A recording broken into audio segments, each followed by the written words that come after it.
Bertemu kembali bersama Ibu dalam pelajaran Bahasa Indonesia, materi kelas 11 SMK. Kita masih pada bab 1, yaitu menyusun prosedur. Namun, kita sudah pada bagian akhir, mengembangkan teks prosedur. Indikator pada bagian D mengembangkan teks prosedur ini. Setelah mempelajari materi ini, kamu diharapkan mampu 1. Menyusun rancangan garis besar melakukan suatu prosedur. 2. Mengembangkan teks prosedur dengan memperhatikan isi, struktur, dan aspek kebahasaan.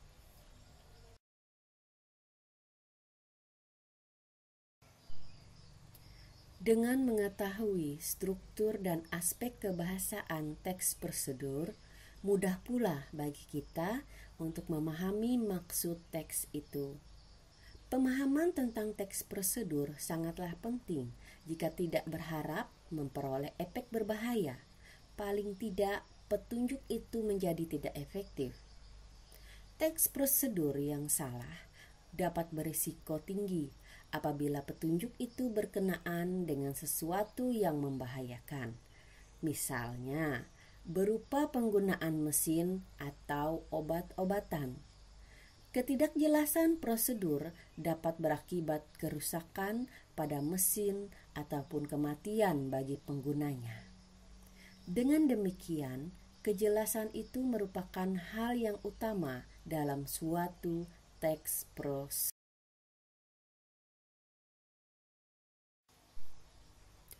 Menyusun rancangan garis besar suatu prosedur.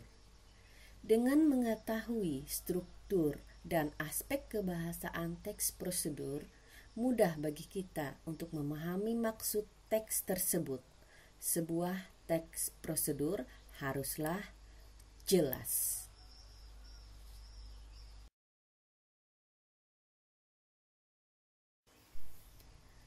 Untuk memperoleh kejelasan teks prosedur, kita dapat melakukannya sebagai berikut. 1. Menyusun rancangan garis besar suatu prosedur. Kata-kata yang dianggap sulit dapat kamu temukan maknanya melalui kamus. Arti kata yang berdasarkan kamus disebut dengan makna leksikal. Arti kata yang berdasarkan konteks kalimat disebut dengan makna struktural.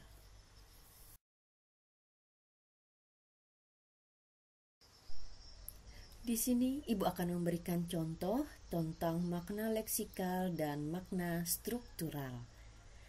Ada contoh yang pertama, kualifikasi.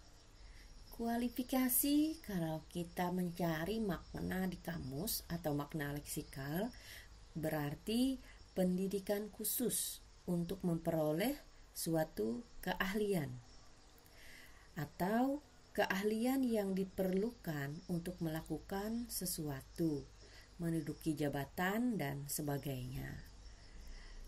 Pengertian yang ketiganya tingkatan, yang keempatnya pembatasan. Sedangkan makna struktural dari kualifikasi yaitu keahlian yang diperlukan untuk melakukan sesuatu pekerjaan. Contoh yang kedua, kandidat.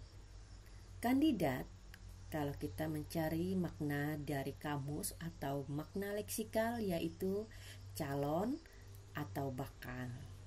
Yang kedua maknanya mengikut atau penempuh ujian.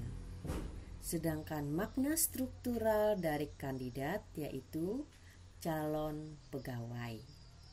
Contoh yang ketiga yaitu kata perbal. Perbal makna dari kamus atau makna leksikal yaitu secara lisan, bukan tulisan. Bersifat hafalan atau makna yang terakhir yaitu kata kerja.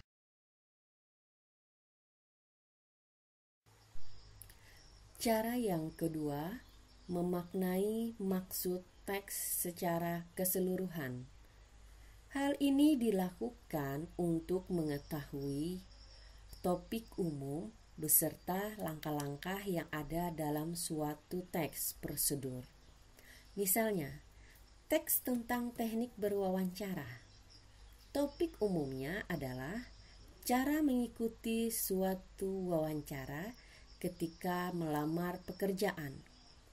Topik tersebut meliputi beberapa langkah yang isinya mengarahkan seorang pencari kerja dalam mengikuti tes wawancara sehingga ia diterima di suatu perusahaan.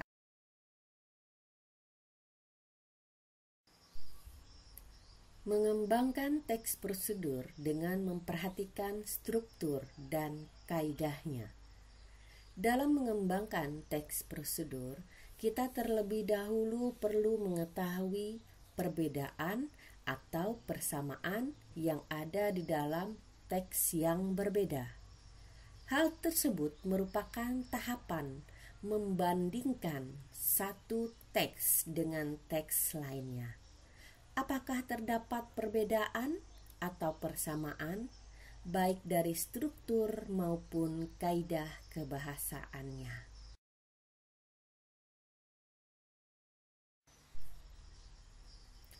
Teks prosedur sekurang-kurangnya memiliki 3 macam tema. Di antaranya adalah yang pertama, teks bertema kebiasaan hidup. Misalnya, kiat hidup sehat, kiat belajar menyenangkan, dan kiat sukses bertetangga. Yang kedua, teks bertema aktivitas tertentu.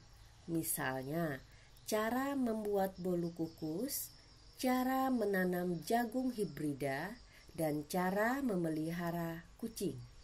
Yang ketiga, teks bertema penggunaan alat. Misalnya, cara menggunakan laptop, cara menghidupkan motor bekas, dan cara menggunakan pisau cukur.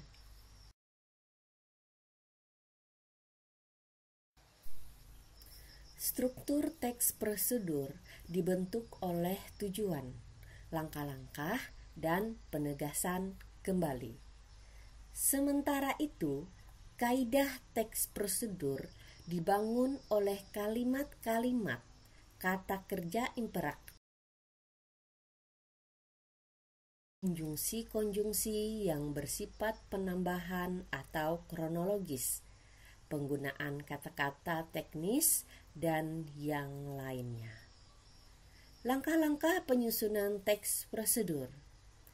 Yang pertama, menginventarisasi macam-macam kegiatan yang pernah atau dapat dilakukan.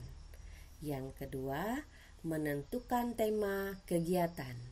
Yang ketiga, membuat kerangka dalam bentuk topik-topik kegiatan secara garis besar. Yang keempat, mensistematisasikan kerangka dengan benar dan mudah dipahami pembaca. Yang kelima, mengumpulkan bahan-bahan.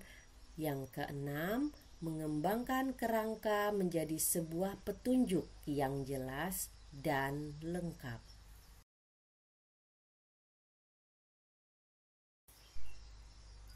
Menyunting teks prosedur. Dalam menyunting sebuah teks prosedur, ada beberapa hal yang harus diperhatikan, yaitu kebenaran isi, strukturnya, kaidah kalimat, penggunaan ejaan atau tanda baca.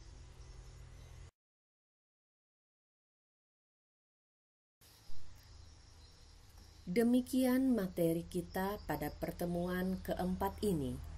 Apabila ada materi yang kurang jelas, silakan bertanya di grup WA kelas masing-masing. Akhir kata, Ibu ucapkan terima kasih.